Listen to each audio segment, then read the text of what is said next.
Capítulo 2. En los bosques de la academia me sentí más a gusto en Cambridge que en Dijon. Aquí, nada parecía más importante que las ideas. No podía creer la variedad de temas que figuraban en la gruesa guía de cursos de Harvard, desde sánscrito hasta bioquímica y arte medieval. Para el primer semestre, elegí matemáticas, física, un seminario de escritura creativa, historia y cultura japonesas y un curso de posgrado sobre historia judía. Tenía curiosidad por Asia, de la que sabía poco, y esperaba que el curso de historia judía me ofreciera una nueva perspectiva sobre mi herencia. Mis compañeros de habitación en el piso superior de Weld Hall incluían a un jugador de fútbol, un veterano de Vietnam, a quien llamábamos Sarge, y un prodigio de las matemáticas. Todos estábamos un poco nerviosos por cómo nos iría en las clases y si encajaríamos en ellas. Un par de mis nuevos amigos y yo disfrutamos hojeando un Facebook de estudiantes con la esperanza de identificar chicas guapas de primer año. Conocí Cambridge, pasé horas curioseando en librerías, fui a cafés donde se presentaban cantantes folclóricos y a cines donde proyectaban Bogart y Bacall, y me quedé despierto hasta tarde jugando al bridge. Me emocioné cuando empezaron las clases, pero al principio no me di cuenta de lo que estaba en desventaja académica, especialmente en comparación con mis compañeros de escuelas preparatorias de élite como Andover y Exeter, y escuelas públicas de primer nivel como Bronx Science. No tenía la formación que tenían mis compañeros, especialmente en matemáticas y física, y no sabía cómo estudiar. Mi llamada de atención llegó cuando entregaron las calificaciones de mi primer examen parcial de física. El examen había empezado a las 9 a.m. Había asistido concienzudamente a clases, pero no había trabajado mucho fuera de clase. No había ningún problema, pensé. Me levanté temprano, alrededor de las 7:30 a.m., para poder estudiar durante 45 minutos antes de hacer el examen, más tiempo de estudio del que había asignado nunca para un examen en la escuela secundaria. Naturalmente, reprobé. Las notas en mis otros cursos eran mejores, pero no me distinguía. Me salvó el peculiar calendario académico de Harvard.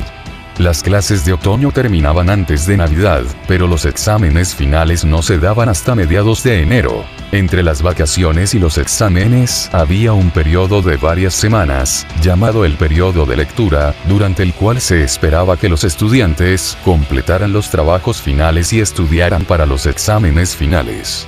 Así que cuando llegaron las vacaciones, empaqué mis libros de texto y me subí a un autobús hacia Dijon, preocupado y deprimido. Una vez en casa, dormí, comí y estudié, y luego, de regreso en Harvard, estudié más. Como resultado, me fue bien en el examen final de física, obteniendo una B en el curso, con una inflación de calificaciones probablemente que equivaldría moralmente a una D. También obtuve una B en historia japonesa, pero una en los otros cursos. Estaba decidido a mejorar. Ken Manning, la persona más responsable de mi llegada a Cambridge, me visitaba de vez en cuando, llevándome a cenar para saber cómo me estaba yendo. Él era cercano a una familia judía en los suburbios de Brooklyn y me invitó a los servicios de las altas fiestas, pero en ese momento él estaba más interesado en los servicios que yo. Siempre estaría orgulloso de mi herencia, pero nunca volvería a ser tradicionalmente observante. Harvard durante mi primer año todavía era un centro de protesta contra la guerra de Vietnam. 2 años antes de mi llegada, en 1969, miembros de los Estudiantes por una Sociedad Democrática tomaron el University Hall, uno de los edificios más antiguos del campus. La policía con porras y gas pimienta puso fin a la ocupación. Las protestas todavía continuaban cuando llegué en 1971. Una de las protestas incluyó días de tambores las 24 horas en Harvard Yard. A los 17 años, con un pasado pueblerino, no era político y era más que un poco ingenuo. Veía las protestas de la guerra con desapego sociológico, como parte de mi educación. Aún así, me sentí aliviado cuando, en febrero de 1972, hacia el final de mi primer año, saqué un número de lotería, 335, que hacía poco probable que me reclutaran. Resultó que no importaba. En 1973, la guerra estaba llegando a su fin y el reclutamiento había terminado. Cuando la escuela terminó para el verano, regresé a casa en Dijon y trabajé como camarero en South of the Border. Alan Schaffer, miembro de una de las pocas familias judías del condado de Dillon, había establecido South of the Border como un puesto de cerveza en 1949. Aprovechó el hecho de que el condado vecino de Carolina del Norte restringía las ventas de alcohol. Con el paso de las décadas, se convirtió en un complejo de 1 milla cuadrada con un motel y un campamento, un restaurante con forma de sombrero, un parque de diversiones, una laguna de reptiles y tiendas que vendían fuegos artificiales, artículos de playa y recuerdos con temática yiddish, ligeramente atrevidos, o ambas cosas. Sus carteles, que en su día se extendían hasta Filadelfia al norte y Daytona Beach, en Florida, hacían uso de imágenes políticamente incorrectas de Pedro, la mascota de South of the Border, y de humor cursi, no se pierda la suite nupcial de Pedro. Está condicionada por el heredero, para atraer a los turistas que se mudaban de vacaciones al noreste. Aunque toda la empresa parecía fuera de lugar en la zona rural de Carolina del Sur, la frontera proporcionaba cientos de puestos de trabajo a los residentes de la zona. Pocos locales comían allí. Era demasiado caro. Atender mesas era un trabajo duro, aunque mucho menos agotador que la construcción. Con las propinas, ganaba mucho más de lo que jamás hubiera podido ganar transportando placas de yeso. El trabajo me hizo salir de mi timidez. Tenías que hablar con la gente si querías buenas propinas. Descubrí que los sureños son más amistosos que los norteños, los llamábamos yanquis, pero los norteños dan mejores propinas. Trabajé allí 2 veranos, conduciendo el Plymouth Valiant 1964 de mi abuelo Herschel hacia y desde el complejo, y usando un zarape mientras estaba de servicio. Mis compañeros de trabajo eran una mezcla de compañeros de estudios, algunos profesores locales que ganaban dinero extra durante el verano y veteranos de South of the Border, en su mayoría mujeres de mediana edad que atendían mesas todo el año. Las relaciones raciales todavía eran tensas en Dillon a principios de los años 70, pero los restaurantes habían sido desegregados, y South of the Border había servido hace mucho tiempo a todas las razas. Cerca del final de un turno de 10 horas, la anfitriona sentó a una pareja negra en una sección junto a la mía. Al parecer, la anfitriona no se dio cuenta de que la camarera que cubría esa sección había marcado su salida. Debería haberlos atendido, pero era tarde y yo también quería irme a casa. Así que los ignoré. Se sentaron unos 20 minutos. Finalmente, el hombre dejó el menú sobre la mesa y la pareja se levantó y se fue. Durante su vida, sin duda se les había negado el servicio en otro lugar debido a su raza. Con toda probabilidad, asumieron que esta vez había sucedido de nuevo. Su raza no tenía nada que ver con eso, pero no lo sabían. Todavía pienso en ese momento con gran pesar. Desearía poder disculparme con ellos. Regresé a la escuela para mi segundo año y a una nueva residencia, Winthrop House, mi hogar durante el resto de mi estadía en Harvard. A pesar de mis ganancias del verano, el dinero escaseaba. Un compañero de habitación y yo ganamos dinero extra manejando una pequeña parrilla en el sótano de Winthrop. Hacíamos hamburguesas y preparábamos batidos. La parrilla tenía un televisor en blanco y negro, que normalmente sintonizaba un partido de los Bruins o los Celtics. Boston, entonces como ahora, era una gran ciudad deportiva. Bobby Orr jugaba para los Bruins, Dave Covens y John Havlicek para los Celtics, y Carl Jastrzemski para los Red Sox. Íbamos a los partidos tan a menudo como podíamos, y durante muchos años fui un fanático incondicional de los Sox. Cuando ingresé a la universidad, había pensado en especializarme en matemáticas, pero rápidamente quedó claro que no tenía ni el talento ni la preparación para competir con los mejores estudiantes de matemáticas de Harvard. En verdad, mi problema era que me interesaba todo. En mi mente, iba de matemáticas a física y a historia como posibles especializaciones.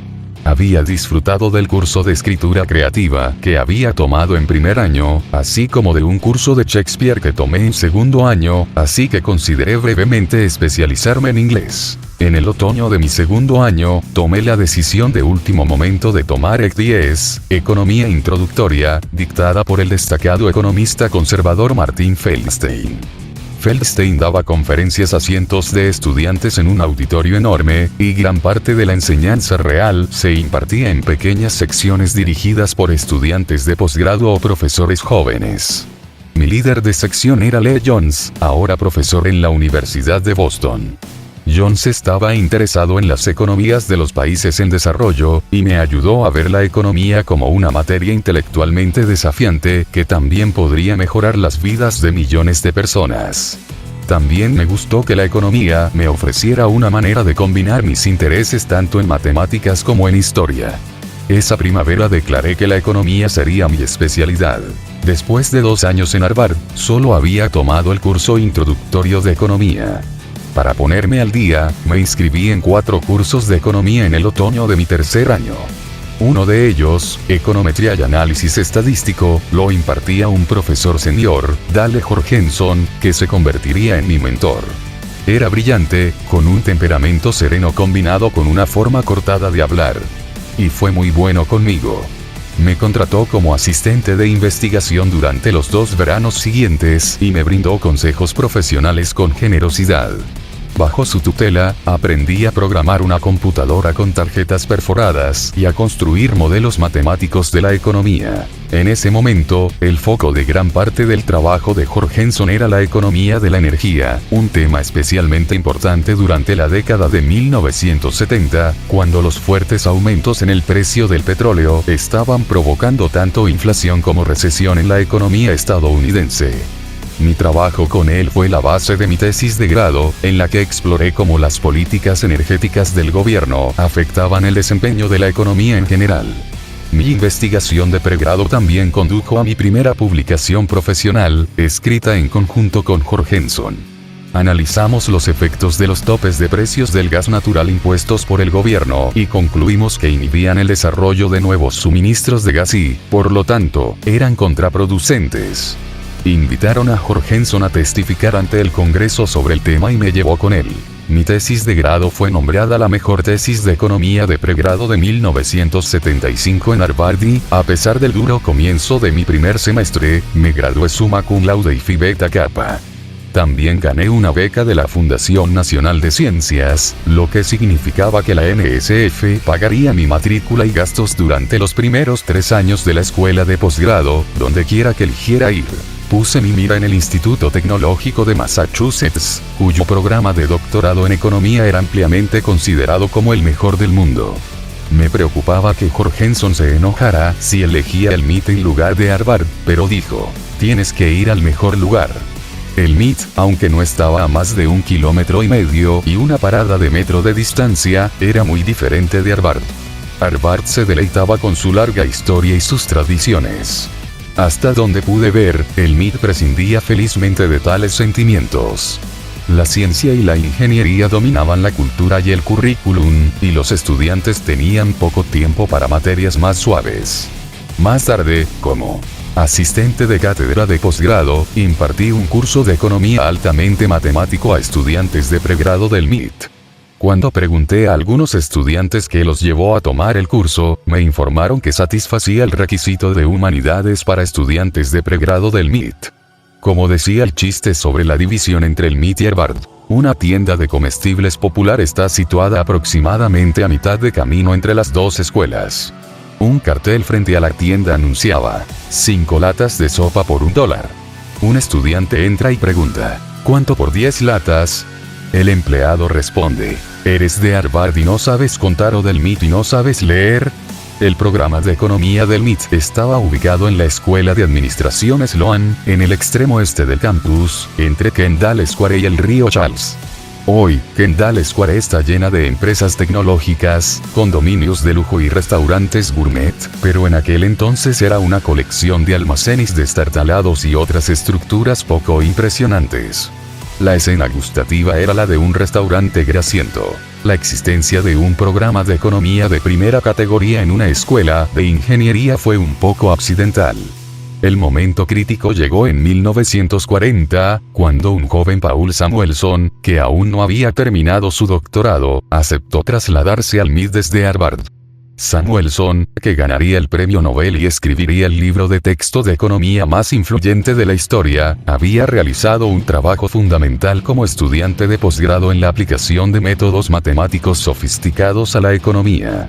El enfoque matemático de Samuelson no le sentó bien a la vieja guardia de Harvard, quizás también haya estado en juego un cierto antisemitismo residual, y se fue al MIT. En 1949, le siguió otro futuro Nobel, el teórico del crecimiento Robert Solow. Era una época en la que los métodos matemáticos y estadísticos estaban ganando mayor prominencia en economía, y el MIT era el lugar perfecto para el florecimiento de los enfoques cuantitativos.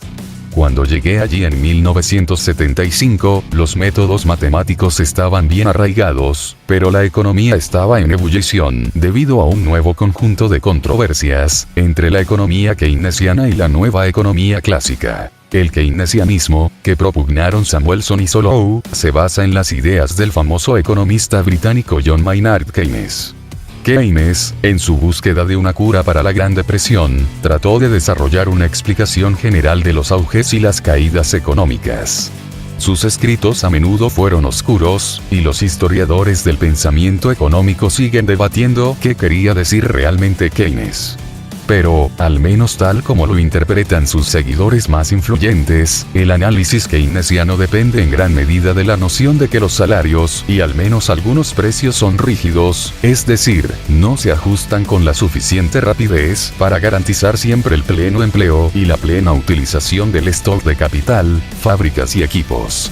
En la teoría keynesiana, una disminución inesperada de la demanda, por ejemplo, una caída de la inversión empresarial en nuevos equipos o una reducción del gasto público, puede conducir a un aumento del desempleo, ya que las empresas, ante una disminución de las ventas, reducen la producción y despiden a sus trabajadores. Los keynesianos ven los periodos de desempleo inusualmente alto, como la Gran Depresión, como un desperdicio de recursos que la acción gubernamental oportuna puede mejorar. En particular, los keynesianos ven el estímulo fiscal, recortes de impuestos o aumentos del gasto, y el estímulo monetario, tasas de interés más bajas, como formas de restaurar la demanda normal de bienes y servicios y, en consecuencia, garantizar el pleno empleo de la mano de obra y la plena utilización del stock de capital. Sostienen que la política fiscal y monetaria debería utilizarse activamente para combatir las recesiones y el desempleo. Estimuladas por la defensa de Samuelson, Solow y otros economistas destacados, las ideas keynesianas ganaron muchos adeptos en los años 1950 y 1960. El presidente Kennedy dio una justificación keynesiana cuando propuso un importante recorte de impuestos, finalmente aprobado en 1964 bajo Lyndon Johnson, se le atribuye ampliamente el inicio del auge económico de los años 1960. En 1971, el presidente Nixon declaró: "Ahora soy keynesiano en economía". Sin embargo, cuando ingresé a la escuela de posgrado, el keynesianismo había caído en descrédito, al menos entre los académicos.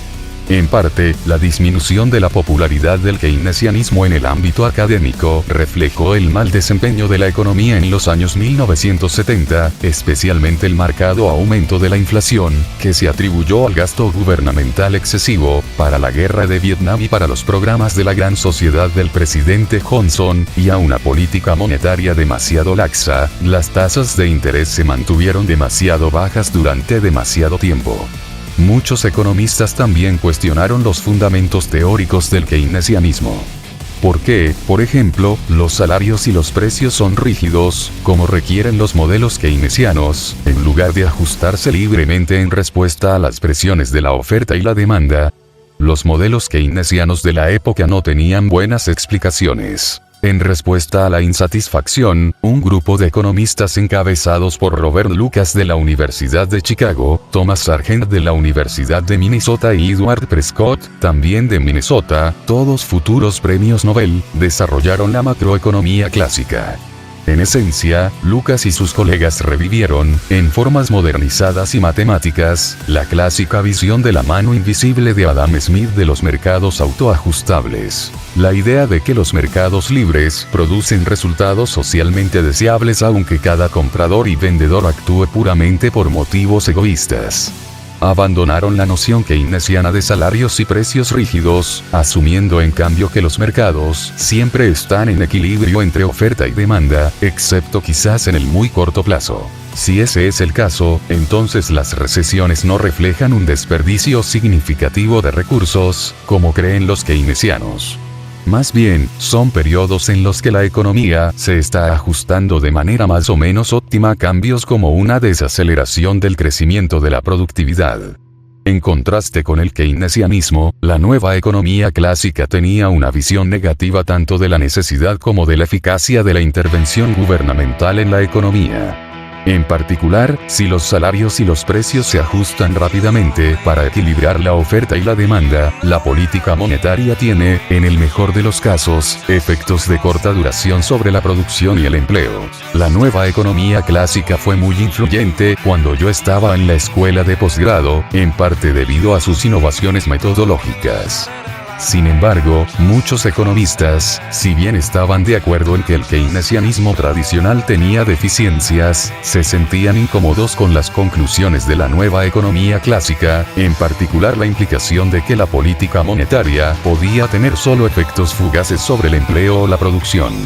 Esta implicación parecía aún menos plausible a principios de la década de 1980, cuando la Reserva Federal bajo el presidente Paul Volcker elevó las tasas de interés a niveles muy altos en un esfuerzo por enfriar la economía y, de esa manera, reducir la inflación.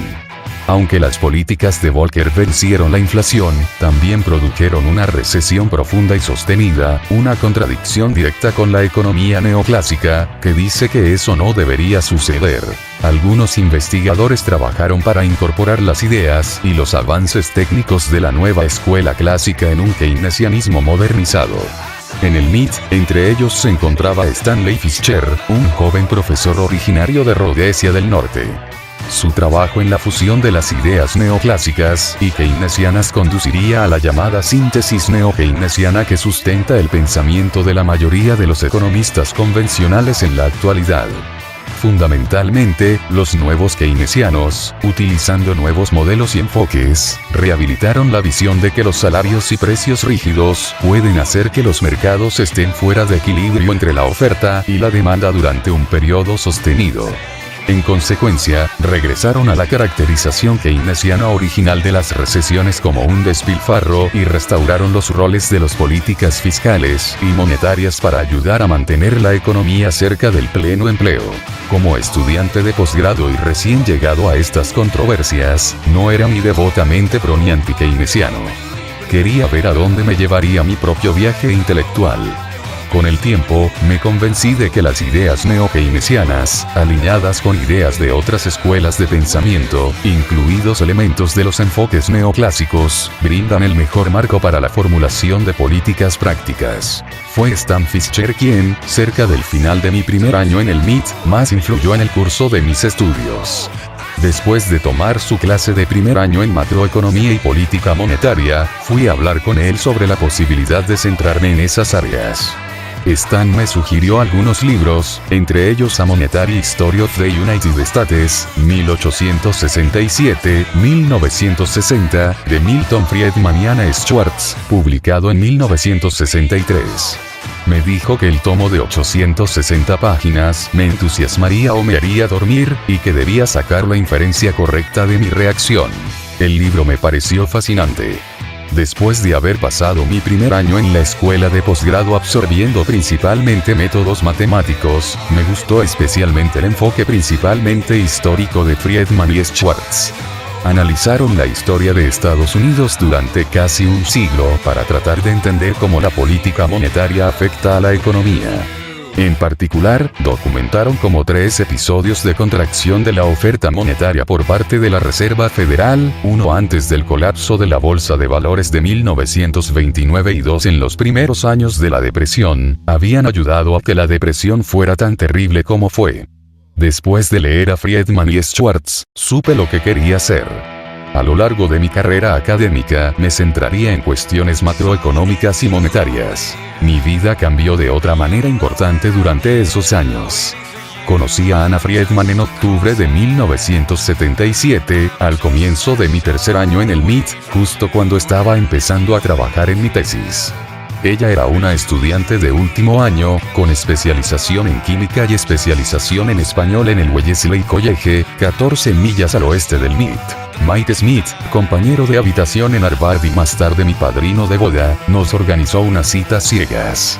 A Mike se le ocurrió la idea de presentarnos de la joven con la que estaba saliendo en ese momento, Nicole Aroné, que vivía en el piso del dormitorio de Ana. Nicole y Ana cocinaron una cena de espaguetis para Mike y para mí en el Centro de Estudiantes Internacionales de Wellesley. Después de la cena, jugamos al ping-pong. Como Ana recordaría más tarde, Nicole pensaba que yo era muy nerd y ella pensaba que Ben era realmente nerd, así que pensó que deberíamos conocernos. Y ayudó que Ana fuera tan cálida y extrovertida como yo era tímido y ensimismado. Ana y yo teníamos antecedentes familiares similares, ambos éramos de ascendencia judía de Europa del Este, pero crecimos en circunstancias muy diferentes. Sus padres, Otto y Lenka Friedman, eran sobrevivientes del Holocausto. En 1943, recientemente casados, vivían en Split, Yugoslavia, en la costa adriática de lo que ahora es Croacia. Después de la ocupación alemana de Yugoslavia y la creación de un estado títere croata pro-nazi, habían estado haciendo planes para irse, junto con los padres de Otto, su hermano y la madre de Lenka. Alguien golpeó su puerta principal en el medio de la noche. Los alemanes y sus aliados croatas estaban acorralando a los judíos. Salieron corriendo por la puerta trasera sin nada más que la ropa que llevaban puesta. Con la ayuda de los partisanos serbios, se dirigieron al norte, caminando por los Alpes y en Italia. Los padres de Otto, su hermano y la madre de Lenka no sobrevivieron. Murieron en el campo de concentración de Jasenovac, dirigido por el régimen fascista croata. Otto y Lenka se establecieron primero en Bani, una ciudad costera en el sur de Italia, donde nació el hermano de Ana, Víctor, en 1944. Después de la guerra, la familia se mudó a Grottaferrata, un pequeño pueblo en las afueras de Roma, donde Ana nació en 1956. Después de una ofensiva de las autoridades italianas contra los inmigrantes ilegales, emigraron a los Estados Unidos cuando Ana era todavía un bebé. Los Friedman se establecieron en Denver, donde tenían parientes. Ninguno de los padres de Ana se graduó de la escuela secundaria. Sin embargo, la educación era primordial en la casa de los Friedman. Víctor se graduaría de Harvard, obtendría una maestría en el MIT y se convertiría en ingeniero petrolero. Ana asistiría a Wellesley con una beca completa, pero solo después de que Víctor le asegurara a sus padres que era una escuela de primer nivel a pesar de que solo admitía niñas. Se especializó en química para sus padres, pero su verdadero amor era la literatura latinoamericana. Ella me introduciría a los escritos de Gabriel García Márquez y Jorge Luis Borges. Le propuse matrimonio a Ana 2 meses después de nuestras citas ciegas.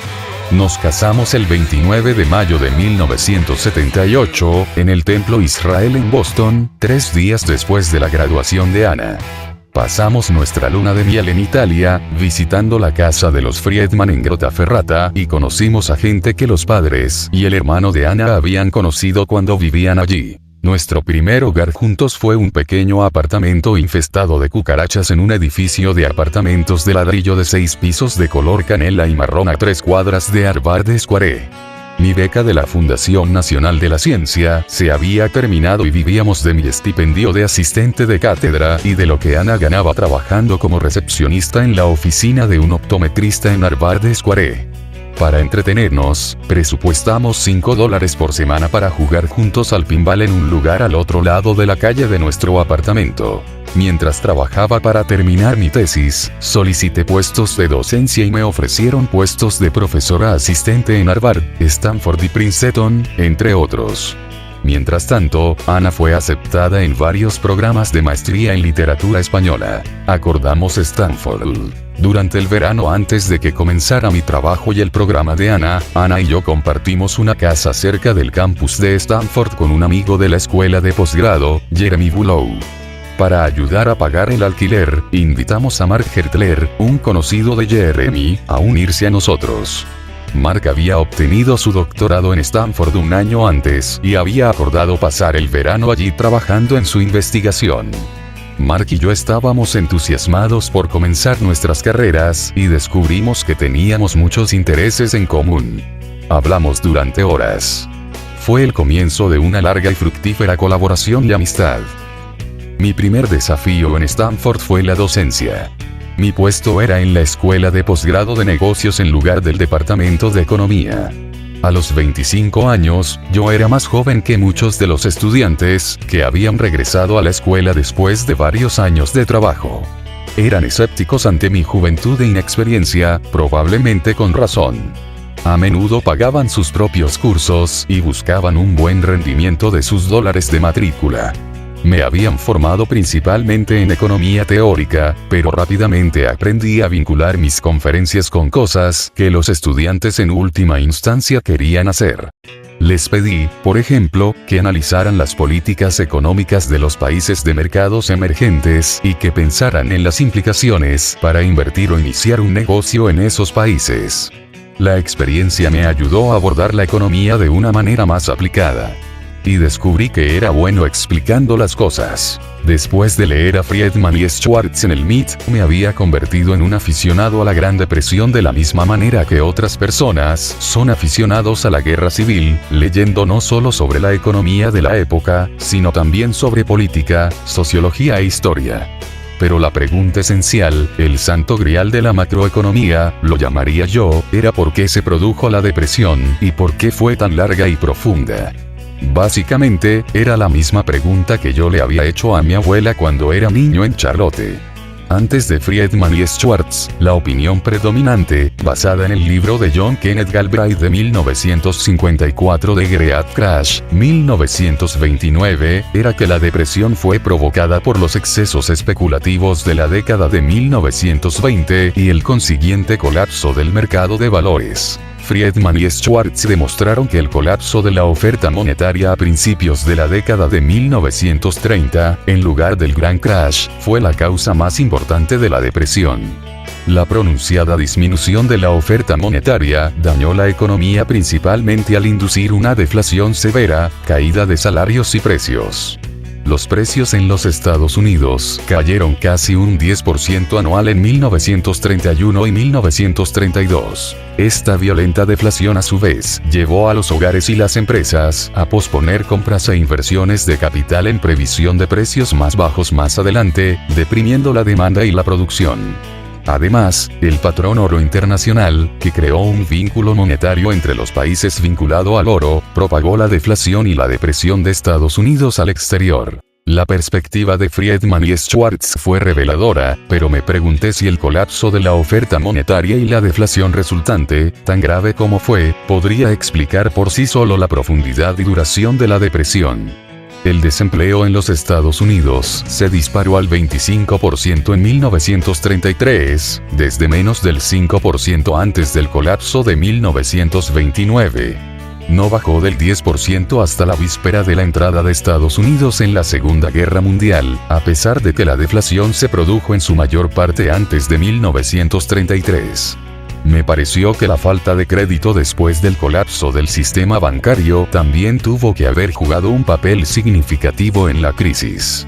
Más de 9.700 de los 25.000 bancos del país quebraron entre 1929 y 1933. La idea de que la quiebra de más de un tercio de los bancos del país en un periodo de 5 años impediría los flujos de crédito y dañaría la economía parece poco notable hoy en día, pero mi primer artículo sobre el tema fue recibido con escepticismo en conferencias y seminarios.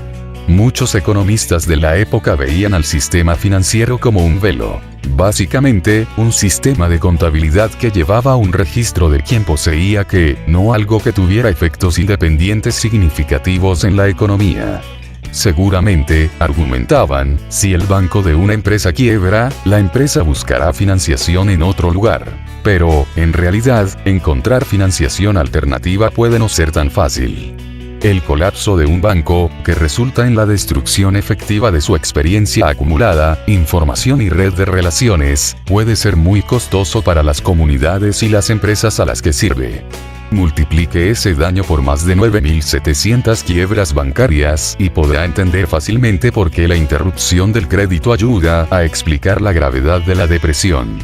Llevó algún tiempo publicar mi artículo, pero finalmente, en junio de 1983, apareció como artículo principal en American Economic Review, la revista más prestigiosa de la profesión. Un artículo posterior, que escribí con el historiador de Princeton Harold James, apoyó mi interpretación de la depresión en un contexto internacional. Analizamos la experiencia de 22 países durante la depresión y descubrimos, básicamente, que dos factores dictaban la gravedad de la crisis económica en cada país.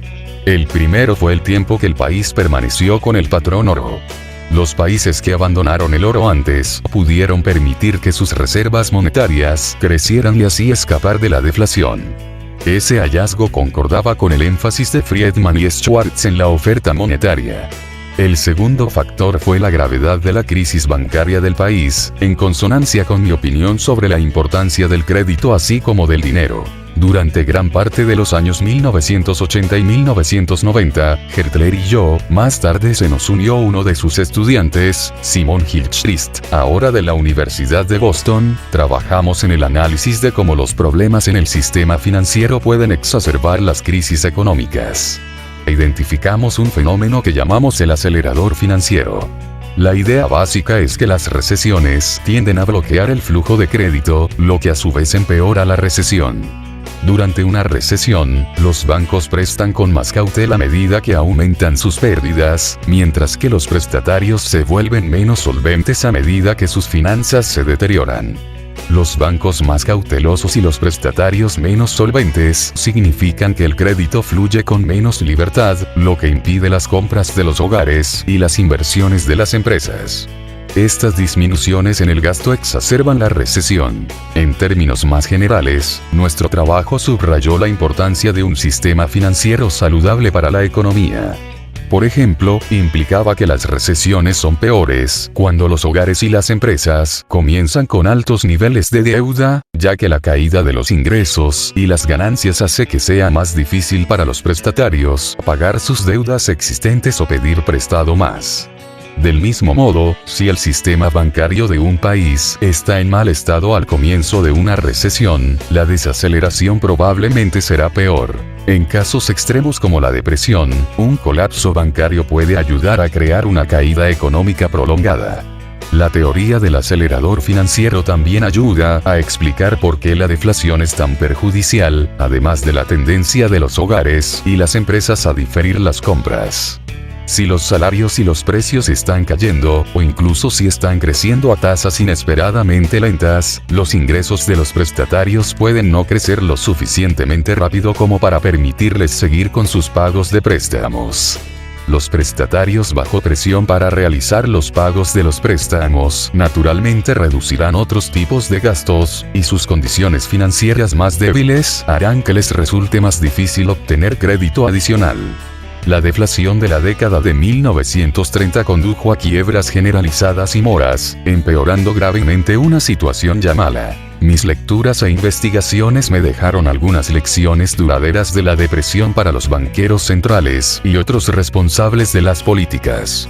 Primero, en periodos de recesión, deflación o ambas, la política monetaria debe desplegarse con fuerza para restablecer el pleno empleo y los niveles normales de inflación. Segundo, los responsables de las políticas deben actuar con decisión para preservar la estabilidad financiera y los flujos normales de crédito. Una lección más general de la depresión es que los responsables políticos que se enfrentan a circunstancias extraordinarias deben estar preparados para pensar fuera de los esquemas, desafiando la ortodoxia si es necesario. Franklin Roosevelt, que asumió el cargo en 1933, ejemplificó esto al experimentar audazmente frente a una recesión aparentemente intratable. Algunos de sus experimentos fracasaron, como la Ley de Recuperación Industrial Nacional de 1933, que intentó detener las caídas de precios, reduciendo la competencia en la industria. Pero otros resultaron cruciales para la recuperación. En particular, FDR desafió la ortodoxia de su tiempo al abandonar el patrón oro en una serie de pasos en 1933. Como la oferta monetaria ya no estaba limitada por la cantidad de oro en poder del gobierno, la deflación se detuvo casi de inmediato. Roosevelt también sofocó la furiosa crisis financiera, cerrando temporalmente los bancos del país, un feriado bancario, permitiendo que solo reabrieran los que se consideraban sólidos y promoviendo una legislación que establecía un seguro federal de depósitos. Estas medidas provocaron intensas críticas por parte de economistas ortodoxos y líderes empresariales conservadores. Y de hecho eran experimentos. Pero, colectivamente, funcionaron. A medida que se acercaba mi sexto año en Stanford, comencé a pensar en mis opciones profesionales. Por lo general, a los profesores jóvenes se les otorgaba una titularidad vitalicia después de 6 años o se iban. La administración me había hecho saber que mis perspectivas eran buenas. Pero en una visita a Stanford, Hugo Sonnenschein, un economista que entonces era rector en Princeton, me instó a considerar la posibilidad de incorporarme a la facultad de Princeton. Alan Blinder, el macroeconomista más conocido de Princeton, también me llamó. En Stanford, me habían ascendido de profesor asistente a profesor asociado sin titularidad en 1983. Ahora, tanto Stanford como Princeton me ofrecieron una cátedra a tiempo completo a los 31 años. Profesionalmente, me gustaban ambos lugares, pero Ana prefería Princeton. 6 años antes, ambos estábamos ansiosos por un cambio de la escena de Cambridge y Wellesley, y por la oportunidad de vivir en California. Nuestro hijo, Joel, había nacido en diciembre de 1982, y Ana vio que los frondosos alrededores de Princeton eran más propicios para la vida familiar. A mí me pareció bien la elección. Y así, en 1985, nos mudamos al otro lado del país, a Rock Hill, Nueva Jersey, un pueblo histórico de unas 700 personas a 4 millas al norte del campus de Princeton. Compramos una casa colonial de 2 pisos con un gran jardín, y nos deleitábamos con la vista de un manzano, una higuera y un rododendro enorme desde el porche cerrado. Parecía como si todas las familias de la cuadra tuvieran hijos. Deambulaban de un jardín a otro. Nuestra hija, Alisa, nació en junio de 1986.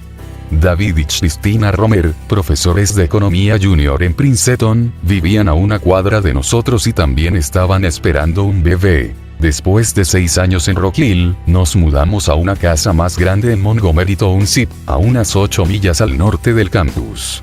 No estábamos solos. Las familias con niños llegaban en masa al municipio, que estaba cambiando rápidamente de ser una zona agrícola a un suburbio de la ciudad de Nueva York. Las escuelas del municipio, que también servían a Rock Hill, pronto se verían desbordadas por el aumento de las inscripciones.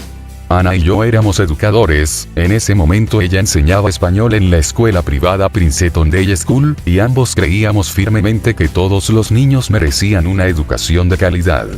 Nuestros propios hijos asistían a escuelas públicas.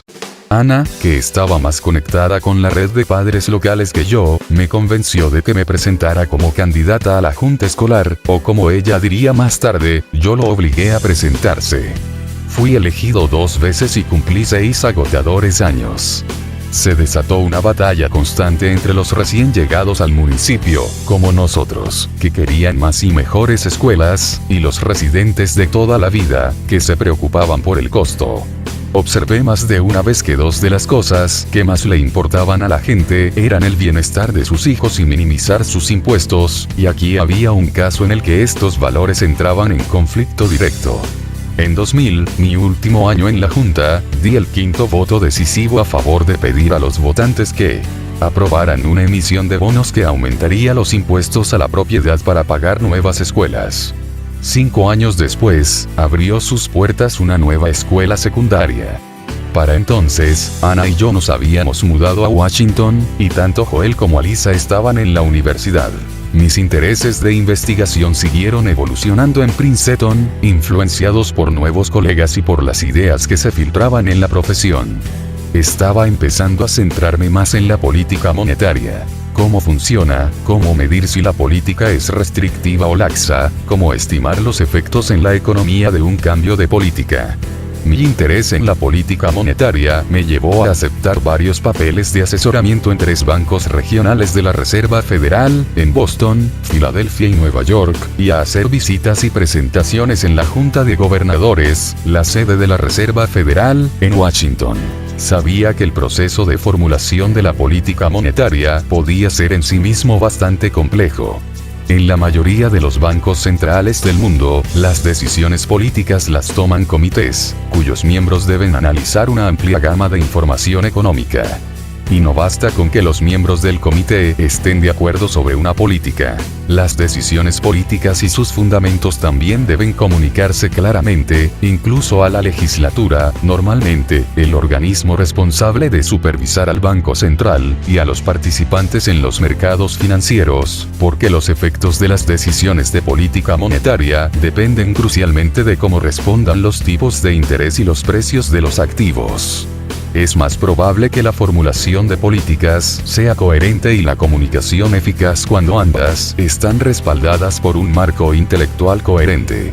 Me encontré cada vez más interesado en los marcos de políticas que utilizan los bancos centrales y en cómo los marcos de referencia podrían mejorarse. En 1992, junto con Frederick Rick Mishkin de la Universidad de Columbia, completé una serie de estudios de casos de los marcos utilizados por 6 importantes bancos centrales. Mishkin y yo habíamos coincidido en la escuela de posgrado y descubrimos que teníamos intereses similares, incluida una fascinación por las crisis financieras y la Gran Depresión. Rick era impetuoso, con opiniones firmes y, a veces, escandalosamente gracioso, en contraste con el tranquilo y discreto Mark Hertler. Un marco especialmente prometedor para la formulación de políticas monetarias, la fijación de metas de inflación, era todavía muy nuevo cuando Mishkin y yo empezamos a trabajar juntos. En pocas palabras, un banco central que fija metas de inflación se compromete públicamente a lograr una tasa de inflación particular, digamos el 2%, durante un horizonte temporal particular, digamos 1 o 2 años. Por supuesto, un banco central no puede lograr una inflación baja y estable con una mera declaración. El Banco Central debe respaldar sus palabras con acciones, ajustando la política monetaria, normalmente subiendo o bajando una tasa de interés de referencia, según sea necesario para alcanzar la meta de inflación en el horizonte temporal establecido. Si un banco central no puede hacer lo que dice que hará, tener una meta oficial no ayudará mucho. Sin embargo, anunciar una meta de inflación infunde disciplina y responsabilidad, porque obliga a los responsables de las políticas a alcanzar su meta o a ofrecer una explicación creíble de por qué no la alcanzaron. De hecho, la comunicación pública frecuente, tanto prospectiva, sobre las metas del Banco Central y los planes para alcanzarlas, como retrospectiva, sobre el desempeño pasado, es un elemento clave de la mayoría de las estrategias de metas de inflación. El Banco Central de Nueva Zelanda fue el pionero de las metas de inflación, a partir de 1990. Canadá le siguió en 1991, y luego Gran Bretaña, Suecia, Australia, Chile, Israel y otros. Finalmente, varias docenas de países, tanto avanzados como de economías de mercado emergentes, adoptarían el enfoque. En un trabajo de seguimiento realizado en 1997, Mishkin y yo analizamos la experiencia de los primeros países que adoptaron el modelo y nos preguntamos si Estados Unidos podría beneficiarse de la fijación de metas de inflación. La pregunta fue controvertida porque la Reserva Federal hace mucho tiempo que valora su discreción para responder de manera flexible a los acontecimientos económicos sin la restricción de una meta anunciada. Como señalaron los críticos de la fijación de metas de inflación, bajo las presidencias de Paul Volcker y Alan Greenspan, la Reserva Federal había empleado su discreción con buenos efectos, reduciendo la inflación desde un pico del 13,5% en 1980 a alrededor del 2% a fines de los años 1990. Mishkin y yo, no obstante, sostuvimos que la fijación de metas de inflación mejoraría la política monetaria estadounidense. Por un lado, establecer una meta de inflación permanente crearía un compromiso institucional para continuar con las políticas de Volcker y Greenspan que habían reducido y estabilizado la inflación, al tiempo que habían producido 2 largas expansiones económicas durante los años 1980 y 1990. Igualmente importante, desde nuestra perspectiva, es que la mayor transparencia que acompaña a la fijación de metas de inflación ayudaría a la Fed a lograr mejor sus objetivos, al moldear las expectativas del mercado sobre la trayectoria de las tasas de interés futuras. En cambio, políticas menos transparentes mantendrían a los mercados adivinando innecesariamente. En otros artículos, argumenté que la fijación de metas de inflación ayudó no solo a los países con alta inflación, sino también a aquellos, como Japón, con el problema opuesto de la deflación. En los años 1990, Japón había experimentado una década perdida, que finalmente se convirtió en 2 décadas perdidas, de crecimiento mediocre y contracción económica absoluta. El país tenía muchos problemas, incluido un crecimiento demográfico lento y una fuerza laboral envejecida, ineficiencias en la agricultura y el sector de servicios, y bancos en problemas.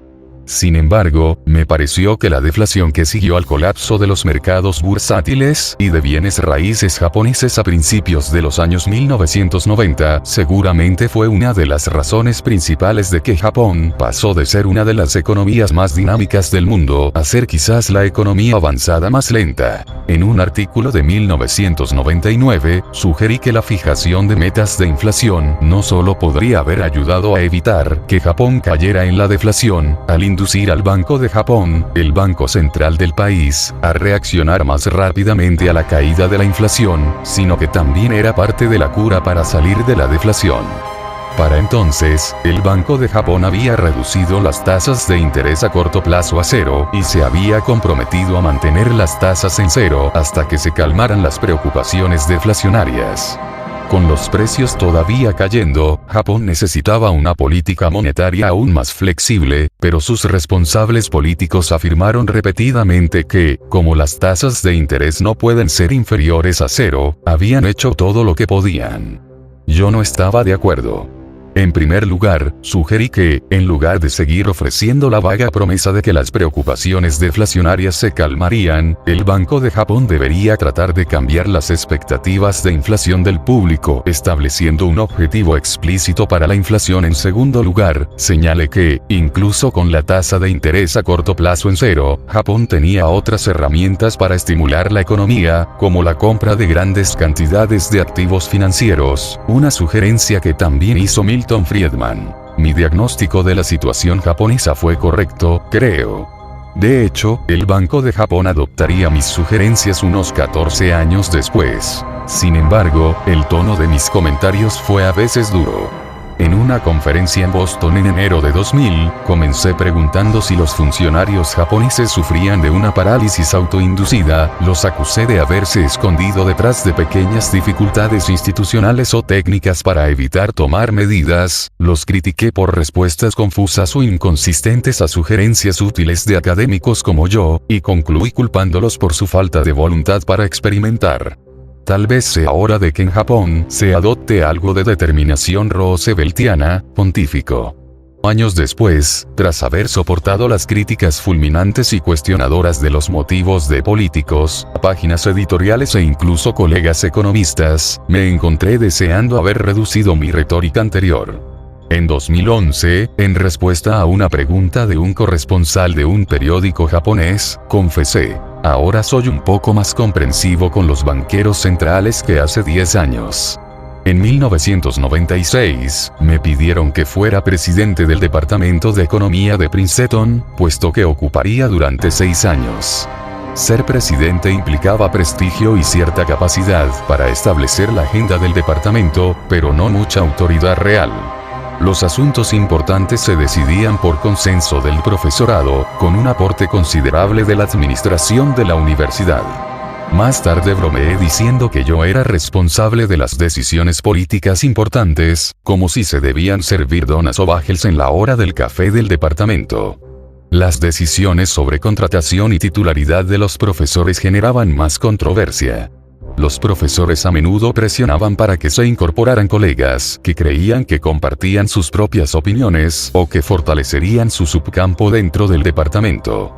Aprendí rápidamente que tratar de resolver disputas por decreto no funcionaba en un grupo de personas de mente fuerte con gran estima por sí mismas. Tenía que consultar, escuchar y escuchar un poco más. Una vez que las personas tenían la oportunidad de expresar sus preocupaciones, a menudo estaban satisfechas, si no felices. A medida que mi tiempo como director del departamento llegaba a su fin, estaba deseando deshacerme de las tareas administrativas y dedicar más tiempo a actividades profesionales y escribir. Recientemente había asumido 2 puestos que me darían un mayor alcance para influir en el curso de la investigación en economía monetaria. En 2000, me nombraron director del programa de economía monetaria en la Oficina Nacional de Investigación Económica, una organización sin fines de lucro con sede en Cambridge, Massachusetts, y un año después me seleccionaron para ser editor del American Economic Review. Había comenzado a escribir un libro sobre la depresión que esperaba que fuera de interés para un público amplio. Audiencia. Tenía 120 páginas y un título, Age of Delusion. How Politicians and Central Bankers Created the Great Depression, la era del engaño. Cómo los políticos y los banqueros centrales crearon la Gran Depresión. A principios de 2002, sonó un teléfono fuera de mi oficina en el departamento de economía. Era Glenn Hubbard, un profesor de la Universidad de Columbia en licencia y que se desempeñaba como presidente del Consejo de Asesores Económicos del presidente Bush. ¿Aceptará la llamada?, preguntó una secretaria.